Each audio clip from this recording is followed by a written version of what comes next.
Hello friend, welcome to my channel. कैसे हैं आप सब? आई होप कि आप लोग सब बहुत अच्छे होंगे।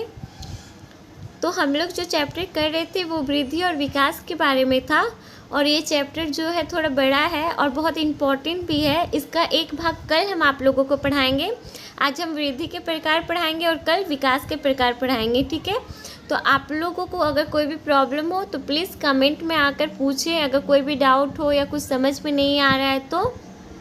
और अगर वीडियो अच्छा लगता है तो प्लीज़ लाइक करें, सब्सक्राइब करें चैनल को और बेल आइकन भी दबाएं, ताकि अगर कुछ भी नया वीडियो हम डालें तो आपके पास नोटिफिकेशन चला जाए, ठीक है।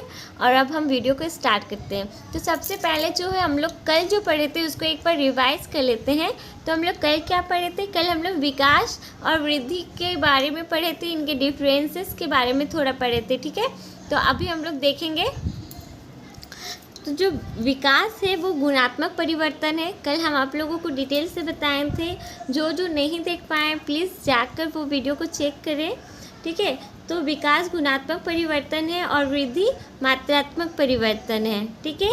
वृद्धि में आकार में परिवर्तन होता है, आकार में फिजिकल डेवलपमेंट होता है, ठीक है। और विकास में गुणों का, ठीक है, समझ में आ रहा है आप लोगों को। वृद्धि में जो है हाइट, वेट बढ़ता है, बॉडी साइज बढ़ता है, और विकास में स्किल का डेवलपमेंट होता है, कार्य में परिवर्तन देखा जा सकता है। इसको हम लोग एनालिसिस कर सकते हैं, और वृद्धि में जो परिवर्तन होता है उसको हम लोग देख सकते हैं। देख के पता चल जाता है कि इसमें वृद्धि हो रहा है या नहीं। ये फिजिकल है और ये क्या है? गुणात्मक है, मेंटल है, इमोशन परिवर्तन बोल सकते हैं, ठीक है।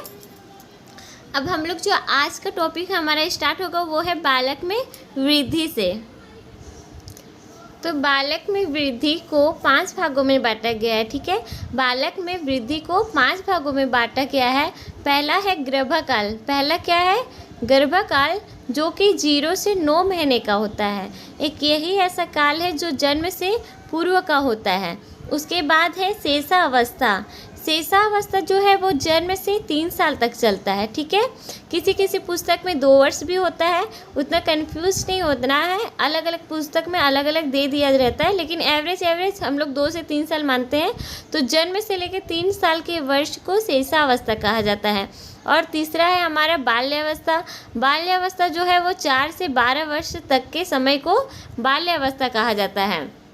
बाल्यावस्था को 2 भागों में बांटा गया है, पूर्व बाल्यावस्था और उत्तर बाल्यावस्था। पूर्व बाल्यावस्था जो है वो 4 से 6 वर्ष के काल को कहा जाता है, और उत्तर बाल्यावस्था 7 से 14 वर्ष को कहा जाता है। एक्चुअली में क्या होता है ना, पूर्व बाल्यावस्था जब स्टार्ट होता है, यानी कि 4 साल के बच्चा और 12 साल के बच्चे में जो है वो बहुत डिफरेंस देखने को मिलता है। इसीलिए बाल्यावस्था को 2 भागों में बांटा गया है। पहले 4 से 6 वर्ष को रखा गया है, उसके बाद 7 से 12 वर्ष को रखा गया है। फिर चौथा स्टेज जो है हमारा वो है किशोरावस्था। किशोरावस्था 13 वर्ष से 18 वर्ष तक के एज को रखा गया है, ठीक है। इसको तूफान का एज भी कहते हैं। किशोरावस्था 13 से 18 वर्ष तक के समय को कहा जाता है। अब हमारा 5वां और लास्ट स्टेज जो है वो है प्रौढ़ा अवस्था, ठीक है। क्या है? प्रौढ़ा अवस्था, जो कि 20 वर्ष से मृत्यु प्रांत तक है। 20 वर्ष से ये स्टार्ट होता है और मृत्यु प्रांत तक समय को हम लोग प्रौढ़ावस्था कहते हैं, ठीक है। अब हम लोग कुछ एक इम्पॉर्टेंट क्वेश्चन को हम लोग देख लेते हैं, जो कि बहुत इम्पोर्टेंट है और कई बार एग्ज़ाम में आए हैं और आगे भी आ सकते हैं, ठीक है। जन्म से पूर्व की अवस्था को गर्भकाल कहते हैं, जो गर्भ से जन्म तक का समय है। उसके बाद जो एक क्वेश्चन आता है कि गर्भकाल का जो समय है कितने मंथ का होता है, या कितने मंथ कितने डेज का है। 9 मंथ 10 डेज का होता है। और कितने दिनों का अगर क्वेश्चन आ जाए तो 280 डेज, ठीक है। 280 डेज या 280 दिन का होता है अगर दिन में बात किया जाए तो। और सप्ताह में बात किया जाए तो 40 सप्ताह यानी कि 40 वीक्स का होता है। आप लोग सब याद रखिएगा, ये इम्पोर्टेंट है, ठीक है। और नेक्स्ट जो है ये बाल्यावस्था का डायग्राम है। बहुत ही इजी से हम आप लोगों को समझा दे रहे हैं कि शेषावस्था का जो समय है वो बहुत स्पीड में होता है। जो शेषावस्था में समय बालक जो है तेज़ी से बढ़ता है। बाल्यावस्था में जो उनका बढ़ना है वो बहुत स्लो हो जाता है, और किशोरावस्था में फिर तेज़ी से बालक बढ़ता है, और जब उनका प्रौढ़ावस्था आ जाता है तो ये एकदम स्लो हो जाता है, ना के बराबर हो जाता है।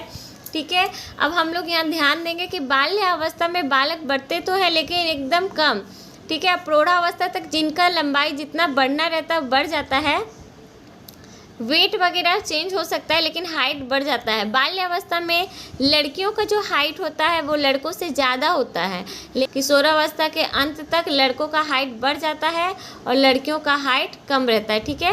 शरीर जब विकसित होता है हमारा, तो जन्म के समय क्या अनुपात रहता है शरीर और सिर का, और प्रौढ़ावस्था में क्या होता है? तो जन्म के समय सिर और शरीर का अनुपात 1:4 होता है, और जब प्रौढ़ावस्था आता है तो 1:8। आप लोग देखे होंगे जब बालक जन्म लेता है तो सिर बड़ा होता है और शरीर छोटा होता है, लेकिन जब हम लोग बड़े हो जाते हैं तो हमारा सिर तो छोटा ही रहता है लेकिन शरीर क्या होता है, बहुत ज़्यादा लंबा हो जाता है, बढ़ जाता है। बचपन में शरीर जो होता है वो छोटा होता है, ठीक है। सिर से छोटा नहीं होता है, लेकिन क्या होता है, शरीर छोटा होता है, सिर बहुत ज़्यादा, हम लोग जैसे जैसे बढ़ते हैं सिर बहुत ज़्यादा बड़ा नहीं होता है लेकिन शरीर बहुत बड़ा हो जाता है, ठीक है। किशोरावस्था को तूफान की एज कहते हैं, ठीक है। एक और बहुत ही इम्पोर्टेंट क्वेश्चन है कि पूर्व बाल्यावस्था में बच्चा जो है नकल करना सीखता है। आई होप कि आप लोगों को वीडियो अच्छा लगा होगा। अगर वीडियो आप लोगों को अच्छा लगा तो प्लीज़ लाइक कीजिए। लाइक करने में 1 सेकेंड लगता है लेकिन वीडियो बनाने में हमको बहुत टाइम लग जाता है। प्लीज़ लाइक क्या कीजिए और चैनल को सब्सक्राइब कर दीजिए। अगर आप न्यू है तो बेल आइकन को भी दबा दीजिएगा। और थैंक यू वीडियो को देखने के लिए, थैंक यू सो मच। जो हम वीडियो लाने वाले हैं वो विकास की अवस्थाएं होंगी, यानी कि विकास के प्रकार। आज जो हम लोग पढ़े वो वृद्धि का प्रकार था, कल जो हम लोग पढ़ेंगे वो विकास का प्रकार होगा, ठीक है। Thank you.